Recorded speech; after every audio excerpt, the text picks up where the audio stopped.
관심 받고 싶어요? 주인공이 되고 싶어요? 전 세계가 나를 바라봤으면 좋겠다 라고 생각하는 나라들도 있어요. 그래서 일부러 나라를 홍보하기 위해서 큰 행사도 하기는 합니다. 올림픽은 아시죠? 그리고 당연히 큰 박람회도 하죠. 이번에 일본 오사카 간사이 지역에서 엑스포가 열릴 예정입니다. 몇 년만 좀 지나면 갑자기 어디선가 엑스포를 한다는 소리들 가끔씩 들리죠. 이번에 엑스포가 열리는데 대한민국도 원래 부산에서 2030으로 유치를 하려고 했다가 결국 실패를 해서 리아드가 선정이 되기는 했지만, 근데 어쨌건 이 엑스포는 도대체 뭐가 그렇게 좋길래 이렇게 하는 걸까요? 그리고 언제부터 했고 왜 그렇게 중요한 건지를 한번 같이 알아보겠습니다.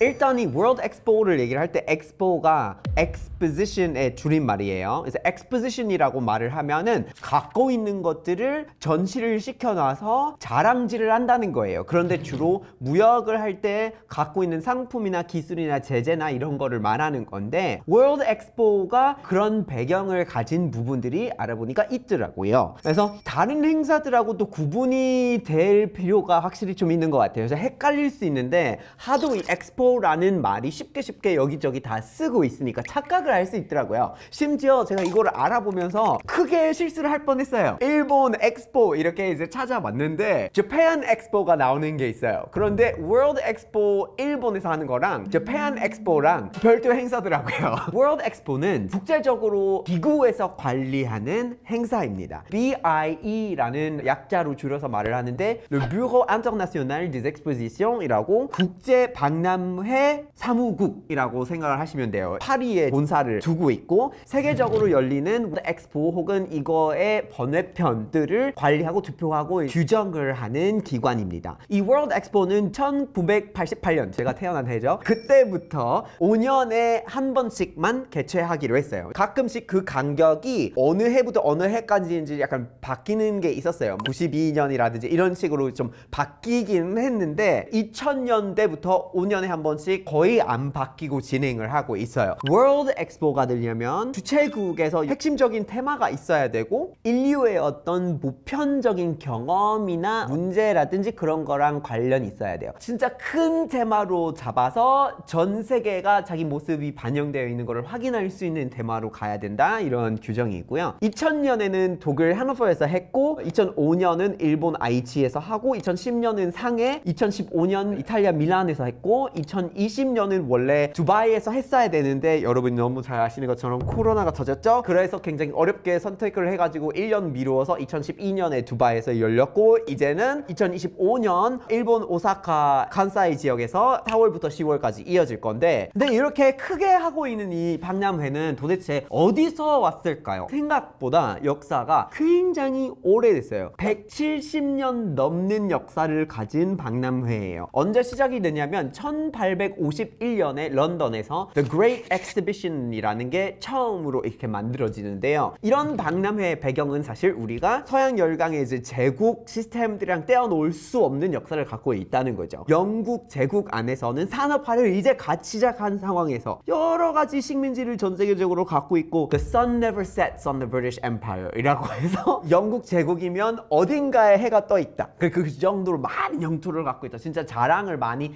해야지 자기 힘이 보여지고 다른 제국들이랑 경쟁을 할 수 있기 때문에 1851년에 그 힘을 행사하고 보여주기 위해서 The Great Exhibition 이라고 열렸고요. 런던에서 25개국에서 가져온 보물들을 쫙 이렇게 전시를 하고 건축을 새로 한 엄청 아름다운 건물들도 있었고요. 그래서 새로운 기술을 자랑하는 거죠. 우리는 이런 것까지 할 수 있게 되었습니다 하고 보여주고, 이렇게 하니까 다른 경쟁국들도 우리도 박람회를 해야겠다라는 생각이 드는 거예요. 그래서 프랑스에서도 개최를 하게 되고 경쟁을 하게 됩니다. 박람회를 더 크게 하고 더 뭔가 크게 짓고 막 이렇게 자기의 힘을 보여줘야 되니까 국가를 홍보하는 그런 특징이 시초부터 있었다라는 얘기이고요.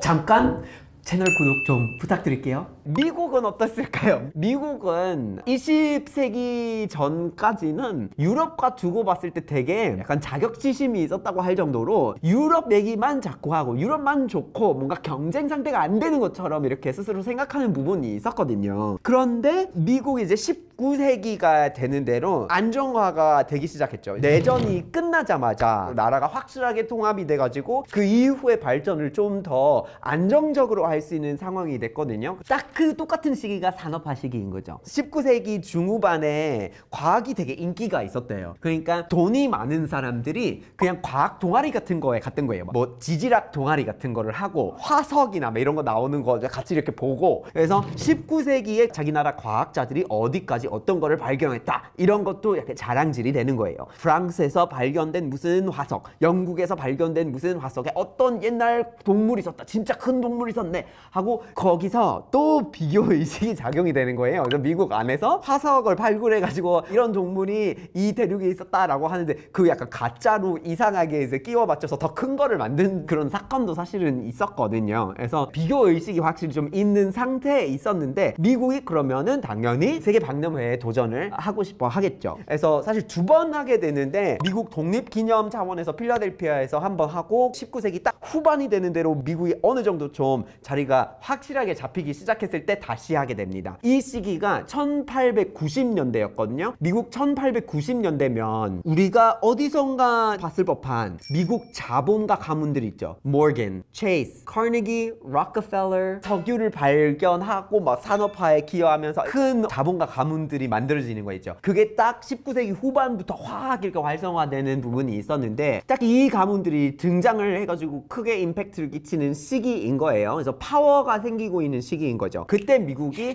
확실하게 북미에서 유럽 영향을 다 쫓겨내게 되는 겁니다. 스페인의 식민지들이 아직 남아있는 상태였거든요. 쿠바, 포르토리코 뭐 이 지역에 남아있었는데 스페인이랑 지역을 하게 되면서 결국에서 다 쫓겨냅니다. 그래서 쫓겨냈으니까 미국이 이렇게 파워가 생겼다라는 그런 자신감을 찾는 시기였다라고 보는 게 맞는 거고, 1893년에 미국이 시카고에서 월드 페어를 오픈하게 됩니다. 이때 엑스포의 이름이 The Columbian Exhibition이라고 했어요. 왜냐면 콜럼버스가 북미를 발견한 것을 뭐 400년이 됐다라는 걸 기념을 하기 위해서 이렇게 오픈했다고 하는데 그게 그냥 핑계인 것 같은데, 어쨌건 여기에 굉장히 다양한 나라들이 참가를 하게 됩니다. 여기서 처음으로 한반도의 문화가 등장해요. 한반도 문화적인 전시가 있었다라는 기록이 있더라고요. 근데 여기서 더 많은 관심을 받았던 게 관람차였어요. 미국에서 딱 그때 철강 산업이 막 생기려고 하고 있는 중이었어요. 건물을 크게 막 짓기 시작하고 스카이스크레이퍼라는 개념이 나오기 시작하고 유럽에서 찾기가 조금 어려운 모습들이 미국에 이제서야 만들어지기 시작하는 시기였단 말이에요. 그래서 그 대표작이 바로 페리스 휠이었어요. 철로 만든 건데 이거 엄청 크게 만들어서 돌 수 있는 걸 만들었다. 이게 사실 기술 과시인 거죠. 우리는 이 정도까지 발전했다라고 자랑하기 위해서 여기서 이제 엑스포를 했습니다. 그래서 월드 엑스포는 역사적으로 국가를 자랑하고 홍보하는 데 역할을 쓰는 거예요. 그래서 그건 당연히 이제 그 이후로 계속해서 많이 개최가 되고, 워낙 한번 박람회를 하면 인기를 많이 받고, 그러니까 꼭 월드 엑스포의 계열이 아니어도 자기만의 엑스포를 여는데도 많아지고, 그래서 20세기 초반에 1928년에 유럽 안에서는 어쩌지? 자꾸 여기저기 이렇게 다 박람회를 하는데 우리가 이것 조금 약간 관리를 해야 될 것 같은데 싶어서 프랑스에서 주발을 해가지고 1928년에 협약을 막 맺기 시작한 거예요. 회원국들을 이제 만들어가지고 우리끼리 하자 하고 거기서 그 기준을 내세우는 거예요. 그러니까 약간 경쟁을 통제하겠다는 거예요. 그래서 이렇게 차차 관계망을 만들어 갔는데 1970년대가 됐을 때 좀 상당히 크게 정립이 됩니다. 그래서 그게 우리가 현재로서 알고 있는 BIE, Le Bureau International des Expositions가 되는 건데, 지금 기준으로 얘기를 하면 182개국의 이제 회원국이 있어요. 굉장히 많아요. 웬만하면 거의 모든 나라가 다 들어있는데 한국도 있고 미국도 있고 북한도 들어있어요. 근데 의외로 들어가 있을 것 같은데 안 들어있는 나라들이 있더라고요. 캐나다나 호주나 막 이런 나라는 없대요. 그래서 왜 그런 건지 진짜 이해는 안 가지만 어쨌건 굉장히 크게 이렇게 운영이 되고 있는 기구인데 회원국들이 올해 우리 할래 아니면 무슨 년에 우리가 할래 하고 신청을 해서 회원국들 사이에서 투표를 해가지고 누가 할 거니 이런 식으로 운영이 되는 시스템입니다. 그래서 월드 엑스포가 어떻게 보면 5년에 한 번씩 굉장히 폐쇄적으로 경쟁을 두고 운영을 하고 있는 시스템이에요. 이제 월드 엑스포는 아무나 막 할 수 있는 거 아니다 보니까 내가 기회를 삼으려면 경쟁을 해서 잡아야지. 그러면 그 홍보 마케팅의 기회가 훨씬 더 귀해지는 거죠. 그래서 나라들이 여기서 나서서 어떤 마케팅을 해서 자기 국가의 평판을 높이고 싶고 혹은 국가 안에 있는 한 지역으로 더 많은 사람들을 유치하고 싶어 하면 그런 차원에서도 발전을 시키기 위해서 쓰기도 합니다. 그래서 관광객을 유치하거나 아니면 어떤 소프트 파워나 기술적인 부분을 과시하는 데 있어서 아직까지도 그 목적으로 쓰고 있는 건데요. 이게 잘 될 때도 있고 그렇게 안 될 때도 있더라고요. 이제 많은 준비를 해야 되고 많은 돈을 써야 되는데 효과가 괜찮을 때도 있지만 아예 산으로 가는 경우도 있습니다. 잘 되는 케이스로 주로 요즘들 많이 언급하는 게 뭐냐면 상해 2010년 엑스포였어요. 그래서 그때 1300만 명 정도가 방문을 하게 됐고 그 엑스포를 준비하는 과정 중에 되게 많이 몰려올 거라고 알고 있으니까 상해에서 지하철 노선을 6개나 추가하게 되고 그 인프라를 증축하게 되면서 경제적인 효과가 상당히 컸다고 하더라고요. 엑스포를 개최를 해야 된다는 핑계로 온갖 산업 정책을 몰아붙여서 거기다 투자를 해서 그 인프라를 통해서 나중에 돌아오는 돈들이 생기니까 이게 효과적이었다라고 말하는 사람들이 있어요. 관광 수입으로 얘기를 했을 때 블룸버그 통계에 따르면 한 20조 원 정도를 관광 수입만으로 그렇게 벌었다고 하는데 당연히 다른 수입들도 있었겠죠. 그런데 이게 또 거의 70조 원 정도를 투자했을 거라는 얘기도 있어서 과연 이게 흑자였는지 근데 그것도 어떻게 보느냐에 따라 다른 거예요. 중국 입장에서는 이게 상해라는 도시의 어떤 품격을 확 높일 수 있는 계기였기 때문에 상해에 투자를 하거나 뭐 여러 가지 또 부수적인 2차적인 3차적인 이런 혜택들이 있었다고도 볼 수도 있어요. 그래서 평가하기가 어렵지만 여기서 인프라에 투자를 할 수 있는 계기가 됐다는 점, 일자리 창출을 많이 하게 됐다는 점, 부동산의 빈집들이 많이 없어지고 했기 때문에 거기에도 효과가 있었다는 얘기를 하더라고요. 근데 잘 안 된 케이스들도 있죠. 그 중에서 가장 대표적으로 얘기가 되는 게 2000년에 독일 하노버에 열린 월드 엑스포였어요. 그게 왜 잘 안 됐다고 하냐면 준비를 많이 하고 돈을 많이 넣었는데 정작 예상했던 것만큼 관광객 유치가 안 된 거예요. 그렇게 핫하게 받아들여지지는 않았던 거예요. 개인적인 해석인데 이건 마케팅이잖아요. 올림픽이나 뭐 이런 큰 것들도 다 마케팅이에요. 그러니까 우리한테 관심을 가질 만한 이유가 있다라고 보여줄 거 있어야지 그 마케팅이 효과가 있을 거 아니에요. 하나도 바뀐 게 없고 새로운 거 없는데 여기서 잔뜩 마케팅을 해봤자 이 소비에 있어서 바뀔 게 없잖아요. 근데 이것도 이제 국가들이 정확하게 계획하고 추진하기가 어려워서 이 행사들이 빗나가게 되는 것 같아요. 왜냐하면 이게 진짜 기업이 하는 것처럼 다음 주에 하는 거, 다음 달에 하는 거, 내년에 하는 거 이런 거의 규모를 얘기하는 건 아니에요. 월드 엑스포나 이런 거를 하려면 거의 10년 정도의 준비 기간을 두고 해야 돼요. 그래서 BIE라는 기관에다가 우리가 언젠가 월드 엑스포를 개최하고 싶다. 6년에서 9년 정도 미리 제출을 해야 돼요.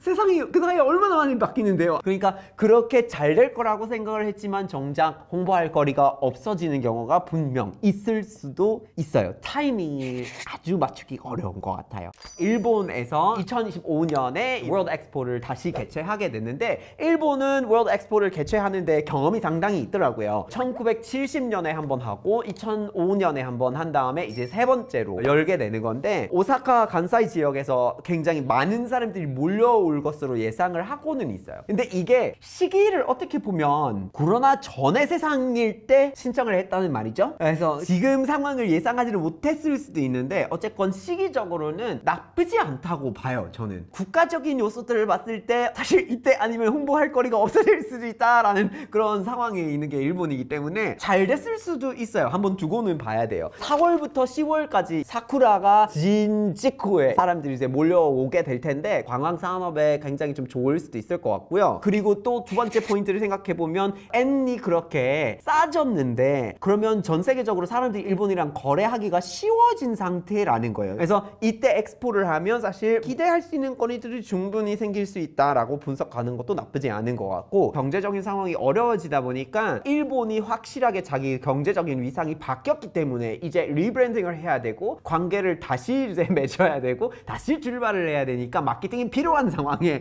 있다고 보는 게 맞을 수도 있어요. 그리고 이제 앞으로 미래에 대한 새로운 구상을 만들어야만 하는 상황이 있어요. 일본이 경제적으로도 그렇지만 지정학적으로도 굉장히 큰 패러다임 변화 속에 있어요. 그래서 중국이랑 엄청 무역을 많이 하고 있지만 미국의 안보망 안에 있는 나라이기 때문에 더 미국이랑 가까워질 건지 아니면 어중간에 있는 상황을 유지하기 위해서 자기만의 군사력에 투자를 더 할 건지 앞으로 그리고 있는 미래의 구상들이 어떤 건지 이때 더 보여줘야 되는 타이밍이 됐습니다. 그래서 중화인민공화국 그리고 미국의 패권 싸움 사이에서 일본이 2차 냉전 때 우리는 이 방향으로 가겠습니다 라는 얘기를 할 수 있는 너무나 적합한 타이밍인 거예요. 월드 엑스포 때 이런 비전이 나올지 안 나올지를 진짜 지켜봐야 돼요. 만약에 안 나온다면 정말 큰 기회를 놓치는 거예요. 그러면 한국은요? 한국은 개최를 안 할까요?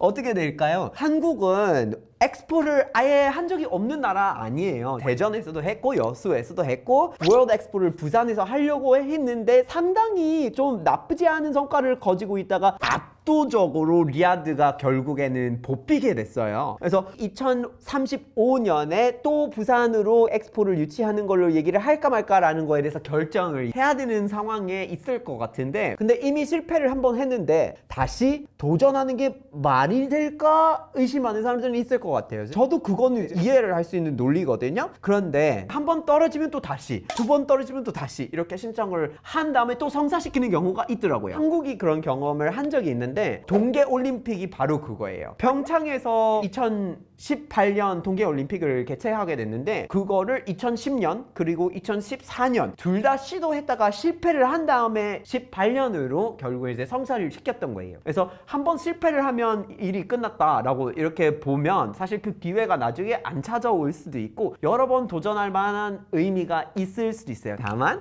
여기서 우리가 첫 시도를 했을 때 실패 요인이 뭔지를 명확하게 분석을 하는 게 좋을 것 같아요.